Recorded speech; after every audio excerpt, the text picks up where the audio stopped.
Hello friends, मैं सचिन पांडे, आपका interview coach, management coach, life coach और करियर काउंसलर। आज यह वीडियो फ्रेशर्स के लिए है और फ्रेशर्स को इंटरव्यू कैसे देने चाहिए और क्या प्रिपरेशन करनी चाहिए।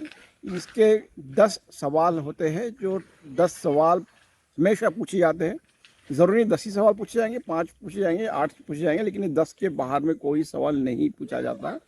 और इन 10 सवालों के क्या जवाब होने चाहिए, ये मैं आपको सटीक तरीके से आज बताऊंगा। तो आइए दोस्तों, आपने कोई भी ग्रेजुएशन किया हो, BA, BCom, BSc, BTech, MBA या किसी भी ग्रेजुएशन आपने किया हो और आप फ्रेशर हो, आपने अभी तक कोई एक्सपीरियंस आपको नहीं है और आप जा रहे हैं इंटरव्यू देने के लिए, आपके हाथ में इंटरव्यू लेटर है, तो ऐसे में मैं चाहता हूँ यह वीडियो आप ज़रूर देखिए। इसमें 10 सवाल और उसके सही तरीके से क्या जवाब देने हैं वो आपको बताया जाएगा। और आप इनको पेन और पेपर लेके बैठ जाइए और एक बार आप उसको, मेरे जो आइडियल आंसर से उसको आप एक बार इंग्रेन कर लीजिए। मुझे पूरा यकीन है, अगर यदि आप इसको फॉलो करेंगे तो आप इंटरव्यू सही तरीके से 101% क्रैक कर दोगे। तो सबसे पहले दोस्तों आइए समझते ये है कि कंपनियां या ऑर्गेनाइजेशंस फ्रेशर को हायर क्यों करती हैं। फ्रेशर को हायर करने का सबसे पहला मकसद ये होता है कि फ्रेशर्स के पास में एनर्जी लेवल बहुत होती है, आइडियाज़ होती है, कोई बैगेज नहीं होता है किस तरह से हमें किस तरह से काम करना है, या इस तरह के लेकर कोई नोशन होती नहीं है। तो जो उन्हें बताया जाए वो सही तरीके से इम्प्लीमेंट करते हैं। तो ये सबसे पहला कारण होता है जिसके लिए कंपनियां फ्रेशर्स को ज़्यादा से ज़्यादा हायर करती है और मौका देना चाहती है, ताकि उनको ट्रेनिंग दे, ग्रूम करें और अपने हिसाब से उनको मोल्ड करें। ये एक पहला कारण है। दूसरा कारण ये समझना ज़रूरी है कि कई कंपनियां फ्रेशर्स को लेने में हिचकिचाती क्यों हैं। उसका सबसे पहला कारण है कि कई लोग सीखने में समय लगाते हैं, जो कि कंपनियां चाहती है कम से कम समय में आप सीख लें और जल्दी से जल्दी आप रिजल्ट डिलीवर करें, क्योंकि फ्रेशर्स को सिखाना, ट्रेन करना यह एक टाइम कंज्यूमिंग और अनप्रोडक्टिव एक्ट है, इसलिए ये एक बेसिकली हिच होता है।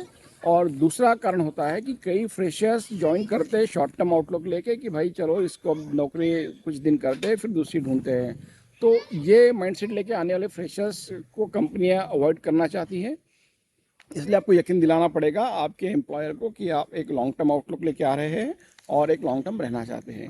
सो ये दो कारण मैंने आपको बताए कि फ्रेशर्स को कंपनियां लेती क्यों हैं और क्यों हिचकिचाहट क्या होती है। अब ये दो कारण आप समझ गए हैं तो आप अपना बेसिक माइंडसेट आप इस तरह से फ्रेम आउट कर सकते हैं। तो आइए दोस्तों, इस पे आते हैं कि जो कौन से वो 10 सवाल है जो आपको हमेशा पूछे जाते हैं और इसके सही और आइडियल आंसर जवाब क्या होने चाहिए। तो सबसे पहला प्रश्न जो आता है आपका रिज्यूमे पढ़ने के बाद में, 99.99% जो इंटरव्यूज होते हैं, सबसे पहला सवाल आपको पूछते हैं, tell me about yourself, आपके बारे में बताइए। दोस्तों इसके ऊपर में एक विस्तृत वीडियो मेरे चैनल पे मैंने बनाया हुआ है, उसको आप देख सकते हैं। किंतु इस शॉर्टकट में मैं यहाँ ये बता सकता हूँ कि ये पहला मौका ऐसा होता है जहाँ पे आपको बहुत अच्छा और शानदार मौका मिलता है अपने आप को प्रॉपर तरीके से एक्सप्लेन करने का। तो दोस्तों इस सवाल का अगर आप सही जवाब देते हैं या इस सवाल को आप सही तरीके से करते हैं तो 50% बैटल आप जीत जाते हो, क्योंकि यहाँ आपका पहला इंप्रेशन फॉर्मुलेट होता है and the first impression is the last impression. यहाँ पे किसी प्रकार का कोई इंटरप्शन नहीं होता है और ध्यान देके आपको सुना जाता है। तो ये सवाल का सही जवाब आपको इस तरह से स्ट्रक्चर करना है, आप किस जगह पे बिलोंग करते हो।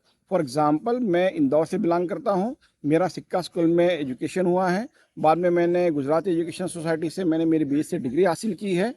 और इस तरह से इसको स्ट्रक्चर करना है, आपके फैमिली बैकग्राउंड के बारे में बोलना है, आपके फादर क्या करते हैं, आपके सिबलिंग्स कितने हैं और आपने कॉलेज में क्या क्या एक्टिविटीज़ करी है, आपका एकेडमिक कैसे रहा, आपके अचीवमेंट्स बिल्कुल हाईलाइट करिए, आपके एकेडमिक अचीवमेंट्स हाईलाइट करिए, आपकी स्पोर्ट्स अचीवमेंट्स हाईलाइट करिए, आपके सोशल में आपने क्या पार्टिसिपेट किया वो हाईलाइट करिए। ठीक है, आप वो स्किल हाईलाइट करिए जो स्किल आपके जॉब के लिए नेसेसरी है। अगर आप अकाउंटिंग की जॉब के लिए गए हो तो आप अकाउंट्स रिलेटेड कुछ अचीवमेंट्स है तो वो हाईलाइट करिए। वैसे ही अगर आप सेल्स और मार्केटिंग के लिए गए हो तो आप उसके रिलेटेड अकाउंट आप हाईलाइट करिए। तो आप tell me about yourself में बेसिकली आप इस तरह से स्ट्रक्चर करके आप उनको जवाब देना है। तो ये हुआ पहला सवाल, tell me about yourself. इसका जवाब अगर आप सही देते हो तो मोटा मोटा आपका कम्युनिकेशन स्किल सामने वाला असेस करता है, आपके बैकग्राउंड के बारे में उसको पता चलता है। कोशिश करिए वो चीज़ें बताएं जो आपके रिज्यूमे में ना लिखी हो या नहीं लिखी हो, वो चीज़ें आप बताने की ज़रूर कोशिश करिए। ठीक है। देन दूसरा सवाल आपका आता है और मेन सवाल होता है कि आपको एम्प्लॉयर पूछता है कि why do you want to join us, हमें ही क्यों ज्वाइन। तो दोस्तों इसका भी मैंने एक वीडियो अलग से बनाया हुआ है, आप इसको देख सकते हो। लेकिन नटशेल में इसका जवाब ये होता है कि जिस कंपनी में आप इंटरव्यू के लिए जा रहे हो उस कंपनी में के बारे में आप प्रॉपर रिसर्च कर लीजिए। वेबसाइट पे आप देख लीजिए उनके प्रोडक्ट्स क्या है, उनकी सर्विसेज क्या है, और आप जिस काम के लिए जा रहे हो उसके क्या स्किल सेट है। तो आपको ये बताना है कि जो आपके प्रोडक्ट है, आपके जो सर्विसेज है और जो स्किल सेट है वो आपके पैशन से मैच करते हैं, वो आप जो है आपके स्किल सेट से मैच करते हैं। इसलिए आपको लगता है कि शायद लॉन्ग टर्म करियर आपकी कंपनी के साथ मेरा लंबा रहेगा। दोस्तों तीसरा सवाल जो आपसे पूछा जाएगा वो ये रहेगा, what are your strengths and what are your weaknesses. तो अब इसका बड़ा इंटेलिजेंटली जवाब आपको देना है। जब आप बताएंगे स्ट्रेंथ की बात करेंगे तो आपको जनरल नहीं बताना है कि मैं बहुत हार्ड वर्किंग हूँ, मैं बहुत जनरलाइज टर्म्स नहीं यूज़ करनी है। आपको ये बताना है कि सर मेरा जो पूरा फोकस है, मैं बहुत ऑर्गेनाइज तरीके से काम करता हूँ, टास्क को मैं ब्रेक डाउन करता हूँ, एक एक टास्क को एक एक साथ कैरी करता हूँ, और मेरा पूरा जो फोकस होता है वो रिजल्ट्स के ऊपर होता है कि जो काम असाइन किया गया है उसका जो एक्सपेक्टेड रिजल्ट है उसको मुझे डिलीवर करना है, और यह मैं हमेशा से करते आया हूँ। तो मेरा जो फोकस है, मेरी सबसे अच्छी स्ट्रेंथ ये है कि मैं रिजल्ट ड्रिवन काम करता हूं। और उसके लिए आप कुछ एग्जांपल्स हो सके तो साइट कर सकते हो तो आप बिल्कुल साइट करिए। जैसे कि आपने किसी सोशल इवेंट में पार्टिसिपेट किया तो आपको कुछ काम असाइन किया था और आपने उसको पूरा फोकस के साथ में, शिद्दत के साथ में आपने उसको एग्जीक्यूट किया। तो इस तरह का आपका स्ट्रेंथ के बारे में जब भी आपकी बात की जाएगी, आपको बताना है कि आप ऑर्गेनाइज्ड हो, रिजल्ट ओरिएंटेड हो, आप फोकस्ड हो, one task at A time आप करते हो, और आपका पूरा फोकस होता है कि क्या डिलीवरेबल्स है उसको समझना और उसको एंड पॉइंट तक डिलीवर करना। ये आपकी सबसे बड़ी स्ट्रेंथ है। ये इसका सटीक जवाब हुआ। रही बात वीकनेस की, तो वीकनेस में आपको जनरल पर्सनल वीकनेस के बारे में नहीं बात करनी है। वीकनेस के बारे में जब भी बात होगी तो आपको ये बताना है कि सर मैं, क्योंकि मैं फ्रेशर हूँ और ऑन जॉब का मुझे आज की तारीख में एक्सपीरियंस नहीं है, ये एक मेरा वीकनेस है। लेकिन मुझे पूरा यकीन है कि मैं जो पैशन हूँ हार्ड वर्क कर सकता हूँ, और कोई भी नई चीज़ सीखने का मेरा जो पीरियड है वो बहुत कम है, तो मैं इसको ओवरकम कर सकता हूँ। चौथा सवाल आपको ये आएगा, describe the challenging situation you faced and how did you overcome it. Challenging situation का मतलब आपका सामने वाला ये देखना चाहता है कि आप टेम्परामेंट्स आपके कैसे हैं और टीम वर्किंग कैसा है, और आपको अगर कुछ प्रेशर सिचुएशन आती है तो आप उसको कैसे हैंडल करते हो। अब चूंकि आप फ्रेशर हो, आपको उनको ये बताना है कि कुछ एग्जांपल्स देने कि आपने किसी सोशल इवेंट में पार्टिसिपेट किया था, वहाँ पे काफ़ी डाउंटिंग टास्क थी, मल्टीपल लोगों से कोऑर्डिनेट करना था, और आपने उस सिचुएशन को कैसे हैंडल किया। आप इसमें एम्फेसाइज करिए। फिर से मैं बता रहा हूँ कि आपके पूरे इंटरव्यूज़ में आप रिजल्ट पे ज़्यादा बात करें कि मैं रिजल्ट ओरिएंटेड हूँ और मैंने मल्टीपल लोगों के साथ कोऑर्डिनेट किया। टाइम कंस्ट्रेंट के बावजूद आपने क्या एफर्ट्स लिए वो आप बताइए। तो एक दो एग्जांपल ऐसे प्रिपेयर करके जाइए जहां पर आप ये बता सकें कि कैसे आपने उस इवेंट में मल्टीपल लोगों के साथ कोऑर्डिनेट करके आपने रिजल्ट डिलीवर किए। तो ये चौथे सवाल का जवाब रहेगा आपको कि चैलेंजिंग पूरे प्रोसेस जवाब में आपका कॉन्फिडेंस, आपका टीम वर्किंग और आपका फोकस ऑन द रिजल्ट ये दिखना चाहिए। पांचवा सवाल दोस्तों आपको ये आएगा, how do you handle pressure situation at work. अब जनरली देखिए काम के अंदर में कुछ सिचुएशंस आती है जो प्रेशर सिचुएशंस होती है, तो वहाँ पे आपको आप कैसे हैंडल करोगे। तो इस बात को आपको ये जवाब आपका ये होना चाहिए कि सर प्रेशर सिचुएशन चाहे जैसे भी हो, दो चीज़ें रहती है कि प्रेशर सिचुएशन में आपको बड़ा काम करना होता है और समय की भी सीमा होती है, समय दिए हुए तय सीमा के अंदर से करना होता है। तो आप जो टास्क है उसको आप 1 2 3 4 करके ब्रेक डाउन कर लेते हो। हर टास्क को आप टाइम के साथ में डिवाइड करके उसको पूरा करते हो, साथ में टीम के साथ में कोऑर्डिनेट कर लेते हो, सुपीरियर्स के साथ में कोऑर्डिनेट कर लेते हो, जहाँ से सपोर्ट ले सकते हैं उसका मैं पूरा नोट डाउन करके ब्रेकआउट करता हूँ, प्रॉपर तरीके से प्लानिंग करता हूँ, उसके बाद में मैं इस टास्क को एग्जीक्यूट करता हूँ। तो प्रेशर सिचुएशन में मेरा प्लानिंग सर सही रहता है, मैं कोऑर्डिनेट सबसे करता हूँ, इंटरपर्सनल स्किल्स मेरे अच्छे हैं, और इस कारण से मुझे प्रेशर सिचुएशन हैंडल करने में किसी प्रकार की कोई कठिनाई नहीं होती है। तो ये रहा इसका सही जवाब। तो इसमें दूसरा सवाल ये आता है कि why do want to work with us. तो एचआर का ये जब सवाल होता है यहाँ पे वो देखना चाहता है कि आपका क्या शॉर्ट टर्म प्लान है, लॉन्ग टर्म प्लान है, कहीं आप किसी मजबूरी से ज्वाइन नहीं कर रहे हो, कहीं आप ज्वाइन करके इसको छोड़ तो नहीं दोगे, तो वो आपका stickiness within the company, within the organisation देखना चाहता है।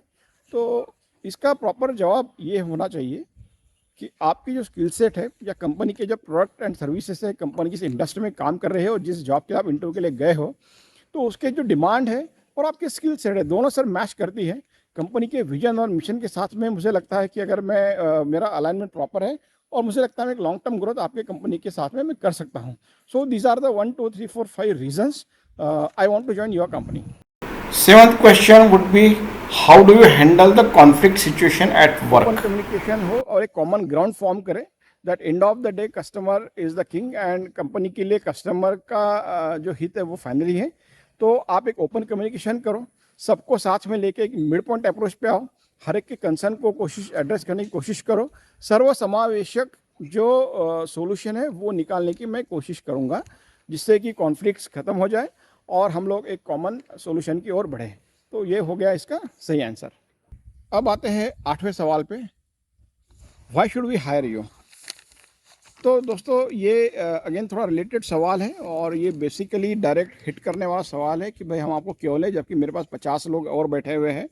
और ये सवाल का आप अगर इंटेलिजेंटली सही जवाब दोगे, और जैसा कि मैंने कहा कि पूरे इंटरव्यू में आपका जो फोकस है वो रिजल्ट्स पे और डिलीवरी पे होना चाहिए, तो यहाँ पे आपका जवाब, आइडियल जवाब ये है कि सर मेरा पूरा फोकस हमेशा से रिजल्ट और डिलीवरी पे रहा है, तो मैं एक फोकस्ड होके काम करता हूँ और रिजल्ट ओरिएंटेड होके काम करता हूँ। तो जरा मेरा जो भी सर लक्ष्य रहेगा या जो मेरा जो भी आउटपुट रहेगा वो हमेशा जो रिजल्ट मेरे से एक्सपेक्टेड है, मेरे काम से एक्सपेक्टेड है, वो मैं हमेशा उससे ज़्यादा ही दूंगा। सो क्योंकि मैं यह अप्रोच रखता हूँ तो मुझे लगता है सर मेरे से बेटर शायद इस पोजीशन के लिए और कोई नहीं हो सकता है।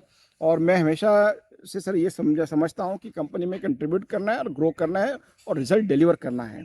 जब 3 चीज़ें इंटरव्यू देख लेगा कि हाँ आप एक फोकस्ड हो, आप रिजल्ट ओरिएंटेड हो और आपको ये पता है कि क्या डिलीवर करना है, तो आपको ये जवाब आउटस्टैंडिंग रहेगा और definitely you will get 100 marks in this. तो ये रहा इसका सटीक जवाब आपके 8वें सवाल का। दोस्तों 9वां सवाल रहेगा, बेसिकली यहाँ पूछा जाता है आपको कि क्या आपको कोई अनुभव है, एक्सपीरियंस है या कोई प्रोजेक्ट आपने किया है। तो उस केस में आप ये बात कर सकते हैं कि sir in my college education I have handle 1 project. जो भी आपने प्रोजेक्ट किया हो, नहीं भी किया हो तो आपको कुछ उनको बताना पड़ेगा, क्या आपने सोशल एक्टिविटी की है या आपने ऑन जॉब ट्रेनिंग किया है, कहीं पे आपने कुछ सीखा है, उसके बारे में बात करनी है। आपको आपके प्रोजेक्ट के बारे में बात करनी है, आपको आपके सोशल एंगेजमेंट के बारे में बात करनी है। तो थोड़ा सा यहाँ पे विस्तृत बताइए कि आपने जो आपका जॉब का कंटेंट है उससे रिलेटेड आप कुछ किया है।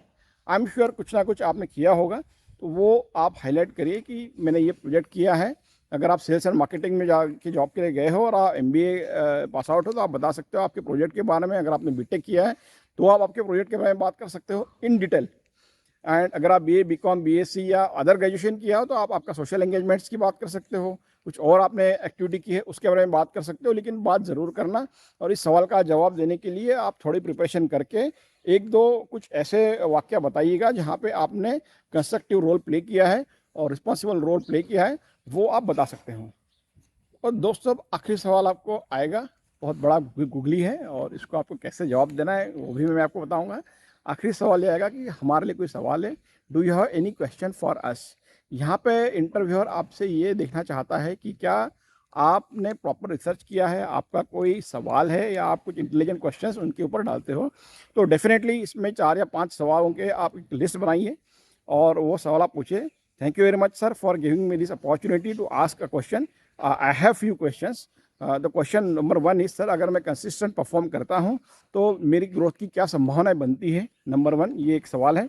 दूसरा सवाल ये कि सर अप्रेजल सिस्टम हम कैसे फॉलो करते हैं, मेरे परफॉर्मेंस को मेजर कैसे किया जाएगा कि मैं टॉप परफॉर्मर हूँ। नंबर 2। तीसरा सवाल ये कि सर क्या मुझे ग्रोथ है या ट्रेनिंग है, इसकी मुझे क्या क्या अपॉर्चुनिटी है, नई नई चीज़ें मैं सीखना चाहता हूँ तो किस तरह का लर्निंग प्लेटफॉर्म कंपनी मुझे प्रोवाइड करती है। और चौथा सवाल आपका ये है कि sir overall working culture company का कैसा है। तो ये 4 सवाल आप डेफिनेटली पूछ सकते हो।